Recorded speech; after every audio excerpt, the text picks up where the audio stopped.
Welcome. I'm glad you came to learn a little bit more about the hunter-monkey experiment. Today we're going to need to use three mathematical principles that will allow us to kind of diagnose this or prove this a little bit more and prove that this matches with what you just saw on the show. We're going to use the Pythagorean Theorem, some basic trigonometric functions, which I'll get to here in a second, and what I like to call the 5-star formula, which is very important because it relates placement in the y direction with the initial velocity in the y direction, time, and the rate at which things fall due to the force of gravity, which is very, very important. So let's take a look at our situation here. I've drawn here the ball and the monkey, and this dashed line will represent the aim of the ball at the monkey. Remember, I said during the show that it was important that the ball was aimed directly at the target, that this was non-negotiable. It was the most important thing. Well, here's what you should know, is that we were going to give the ball some initial velocity. We gave it a kick by using the air cannon. And the air cannon is going to give it a beginning velocity, okay? And we like to denote things, and really physics is more of a language. It's learning how to understand the way things are written, because that's how we write out our arguments. So when I say initial velocity, I'm going to designate it v0, all right? Meaning beginning velocity. At time equals 0, this is the beginning velocity that we gave the ball. Here's the important thing about velocity, is that velocity is actually acting in two different directions at the same time. Remember, we launched that ball at a specific angle that I'm going to call theta. Well, what you need to know, or should know, to kind of help you understand this problem a bit better, is that this ball is traveling in both the upwards direction, up and down, y direction, and the x direction all at the same time. So you should understand that this velocity is going to have a component in both the x and the y direction that when combined will actually end up equaling your initial overall velocity. So here's what we get. You should understand that this ball is traveling in the upward direction. And so I know I'm giving it an initial kick in just the upward direction. So I'm going to call that v0y. You should also know that it's going to get a kick in just the x direction. And so I'm going to call that v0x. And so when we add v0y and v0x together, more or less, using the Pythagorean theorem, we're going to end up with v0, all right, our initial overall velocity. So what we just need to know is we need to understand that these two things go into having this overall velocity when launched at a specific angle. Well, here's the deal. v0y is going to be one of our most important things, okay? That initial upward velocity is going to be very, very important, as well as this angle theta. And for this experiment actually to work, we have to have a hunter and a monkey agreement. They have to agree upon two things. The agreement is that the monkey and the ball will occupy the same space at the same time. Same space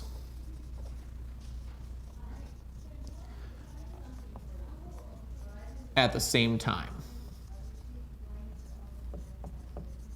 It's very important that we denote these things and that we can prove them mathematically. And as you saw in the experiment, it does actually work. So here's the situation. Situation is the hunter fires the ball, the monkey gets scared and lets go of the tree and falls. We saw that actually the ball and the monkey came in contact with one another. Well, let's talk mathematically why that happens. Notice that this dashed line would actually be the path the ball would take if we didn't have gravity.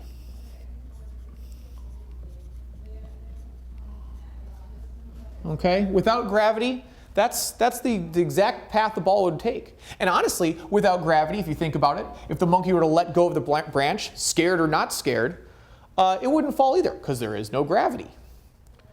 So I know that this is the path it would take without gravity. Let's compare that to the path it would take if we did add in gravity.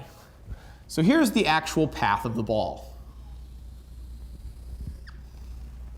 It's a curved path, not the best curve I've ever drawn, but perfect. It'll work for us. So here's what we know. We know that this ball is going to deviate from this no gravity path when we add in gravity. So let's take a look at what happens. What accounts for the difference in placement? So let's say we have a ball here and a ball here. all right? Same ball launched, one under the circumstance of no gravity, and the other under the circumstances of us having gravity. So let's think about this. What would account for this difference in height? Well, here's where this 5-star formula comes in. It's very, very important that we understand it. All right? So let's look at that. My y position, all right, y is going to stand for my position vertically, is going to equal the component of my vertical velocity multiplied by time plus 1/2 of the acceleration due to gravity, little g, times t squared. Now here's something very, very important, is that we can actually assign a number to v0y based on us knowing what our initial velocity is, and we can calculate this. And while I'm not going to throw any numbers in here, I'm going to do this for you just so you can understand exactly what's going on. Here's what you should know. This vector, v0y, acts as a component in the vertical direction. Well, if I use one of my trigonometric functions, the sine function, I know the sine of any angle is going to equal the opposite side of a triangle divided by the hypotenuse. Well, what you may or may not know is that during math class, they're actually teaching you some very, very basic physics, all right? That this is actually a triangle. And that if I take this vector and move it over here, look, I've completed 3 sides of the triangle: red, blue, and then black. v0y. Notice I have v0, I have my angle, I have my opposite side. So here's what I can substitute. I can say that the sine of my angle is going to equal the opposite side of my triangle, which I just defined as v0y, divided by my hypotenuse, which is v0, the initial velocity itself. So if I solve for v0y, I'm going to multiply on both sides by v0. These will cancel, and I end up with v0 sine of my angle theta. Remember, theta is very, very important. Is going to equal v0y. It's important to understand that we can obtain the exact amount or the exact speed of the projectile in the vertical direction. But remember, we're wondering what accounts for this change in height. Well, what it turns out is that as long as theta is aimed exactly at the monkey, as long as we get a specific angle that gives us our target, is that v0y is not really going to matter. But I'm going to substitute for it anyway, just because it's good math. So I end up with my final position, y, is going to equal v0 sine of theta. All right, notice that that is v0y. Those are the same thing. So put those in brackets, multiplied by my time. Now I'm going to define this moment as t1. So I'm going to put a little 1 there. Very important. Plus 1/2 gt squared gives me 1/2 gravity times that same amount of time, t1 squared. Now, here's the deal. If we were to be dealing without gravity, I know g would then not equal a negative 9.8 meters per second squared, but it would really equal 0. So I know g would not equal this, it would equal 0 under the no gravity stipulation. Well, in that case, if g equals 0, I know this whole term becomes 0.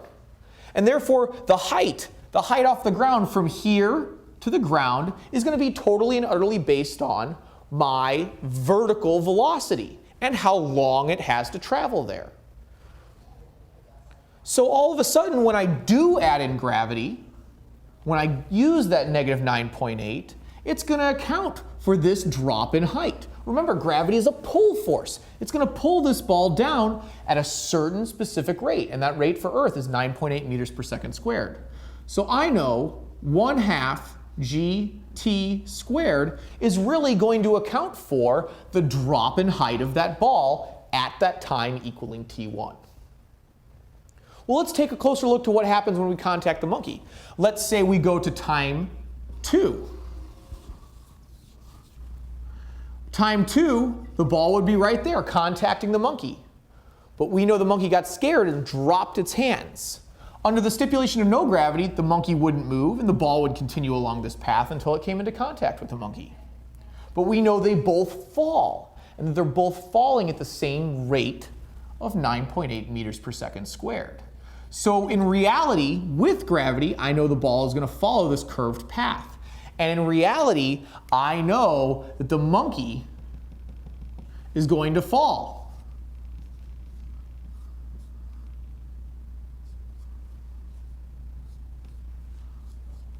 At 9.8 meters per second squared. And therefore, I can say, since this portion of our formula, this 1/2 gt squared, since this portion of the formula is still acting, remember, it's acting on both objects, regardless of their mass. And therefore, they will occupy the same space at this time equaling t2. Oops. So I know at time t2, excuse me, put t2 down here, I know that this 1/2 gt2 squared is actually going to account for the drop of the ball and the drop of the monkey. Let's look at it from another perspective. So they both occupy the same space. It's important that we recognize that they'll occupy the same space at the same time. So let's investigate that very quickly. Let's take two perspectives. Let's take the perspective of the hunter and the perspective of the monkey. So let's take one for instance. Let's say we're at the perspective of the monkey. And I'm going to leave this up here, but I want you to focus on the lower portion of the board. Let's say we have this same setup. Here's the ball. This is, probably should denote that this is the perspective of the monkey. Here is the distance to the tree. I'm going to call that d. And let's say that this right here represents the height of from the ground to the tree limb in which the monkey is hanging. So here's the monkey again.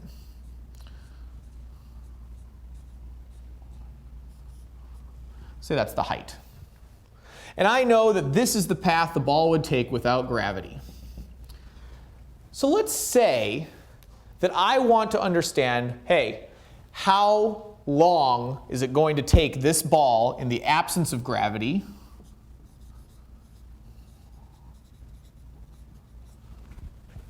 how long is it going to take the ball to travel from this spot to this spot? How long does the monkey have to live under this no gravity situation? Well, here's the deal. If I use the Pythagorean theorem, I realize I can find the hypotenuse by saying, well, what is this equal to? What is this? I'll call this side C. If I substitute a squared plus b squared for h squared plus d squared equals c squared, c being our hypotenuse of this triangle, and I take the square root because I just want to know what c equals, not c squared. I have to square root both sides, and I find that c actually equals the square root of h squared plus d squared. So square root of h squared plus d squared equals c alone. Excellent. Well, if we know anything about velocity, distance, and time, is that I know this is the distance that can be covered. I want to know how long it is, and so in a formula, if I were to write a formula about this, I know that velocity is going to equal my change in distance, or in this case, the time it takes to cover this square root of h squared plus d squared, divided by the amount of time. Now I want to solve for the time. I want to know what time it's going to take. So in this case, and I'm going to make a comparison to what the hunter sees as well, in this case, I want to understand that if I take t and multiply it on this side, I have to do the same thing over here, t over here. These will cancel. I end up with t times velocity. And remember, this is our initial velocity, is going to equal the square root of h squared plus d squared. And I want to solve for time. I want to know what the monkey thinks in terms of how long it's going to take for the ball to come into contact with him. How long does he have to live? He wants to know. I'm going to divide by v0 over here, my initial velocity. So I recognize, and this is the final and most important formula, and I'm going to put it right here, I'll put it in red, is that the time that the monkey calculates that he has to live is going to equal the square root of d squared, or excuse me, h squared, plus d squared divided by the initial velocity. Now remember, the hunter and the monkey have to agree upon this time. They have to agree. Now let's take a look at the hunter's perspective. This is the time, this is the formula the monkey would have to use. All right, so I'll write monkey. This is the time the monkey would have to calculate that he has to live. Well, the hunter and the monkey better agree, so let's take a look at the hunter's perspective. In the hunter's perspective, we'll use gravity. We'll show that they both agree upon the same time, regardless of whether we have gravity or not.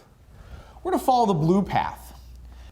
Gravity accounts for how far the ball is going to fall from the relationship between no gravity and gravity. But how long it takes to get to this horizontal position is really dependent upon v0x, or the speed in nothing but the x direction. In this case, we're going to use our cosine function.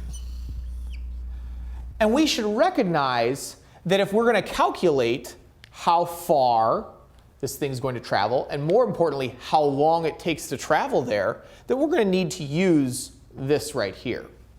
So here's what I know, is that let's say this distance that I had defined as d is the same distance right here. And then we'll say that this is the same height, h. Well, I know it's going to take some time for this initial velocity in the x direction of the ball to travel to this position where the ball ends up contacting the monkey. So from the hunter's perspective, he could calculate this. He could say, I understand that the velocity in the x direction initially given is going to equal d divided by time. Okay, well, that doesn't look anything like this, not yet. But let's look at it like this. We want to solve for this. Remember, I'm going to multiply by t over here, and then I'm going to divide by v0x. So I know this could end up equaling this. Time equals our distance d divided by v0x. Well, here's the deal. What is v0x? Well, if I use my cosine function over here, I know that the cosine of any angle theta is going to equal my adjacent side of my triangle, in this case v0x, divided by v0 itself. And I'm going to take this, I'm going to manipulate it a little bit because I want to know what v0x is. So I'm going to multiply by v0 on both sides. Anything you do to one side, you have to do to the other in math. We're going to cancel these. We end up with v0 cosine of our angle theta. Remember, theta is very important. We have to be aimed directly at the monkey.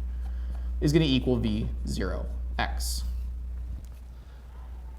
Well, look at this. v0 cosine of theta. I can take that and I can substitute for v0x over here. So here's what I have now. T equals d divided by v0 cosine of theta. Well, you could all be saying, well, wait a minute, that still doesn't look like what the monkey said. The monkey made a specific calculation for how long it takes. This is the time from the hunter. It looks very different. Ah, but wait. Recognize something. That the triangle made, if this is my angle theta for the monkey, is going to be the same triangle made for the hunter. And so here's what I know. I know that this cosine of theta is going to equal the adjacent side of my triangle d divided by the hypotenuse, which I define as h squared plus d squared. Remember, this distance right here is going to be the same as this distance right here. So here's what I know. I know that d divided by my hypotenuse, which is the square root of h squared plus d squared, is going to equal cosine. Well, if you take a look at this, I notice that the monkey said, I know that the time is going to equal that distance divided by this velocity. Well, if I were to go through and solve for d here, I would end up with d equaling cosine of theta multiplied by the square root of h squared plus d squared. Well, look at this. I have a d here, and I know what d is going to equal, and I have a d here. So I'm going to take this quantity, I'm going to substitute it right here for d. Oops.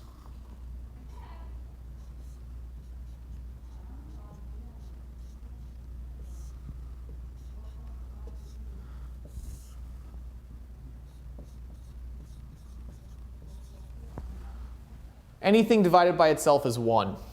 So I know this cosine of theta and this cosine of theta are going to cancel.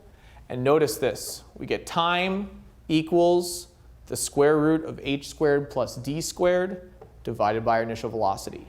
And therefore, the hunter's time and the monkey's time coincide. And it better be that way. It better be exactly like that. If it's not exactly like that, well, then you have a faulty experiment and something went wrong. But as long as they're falling at the same rate, that negative 9.8 meters per second squared, they will always occupy the same space at the same time.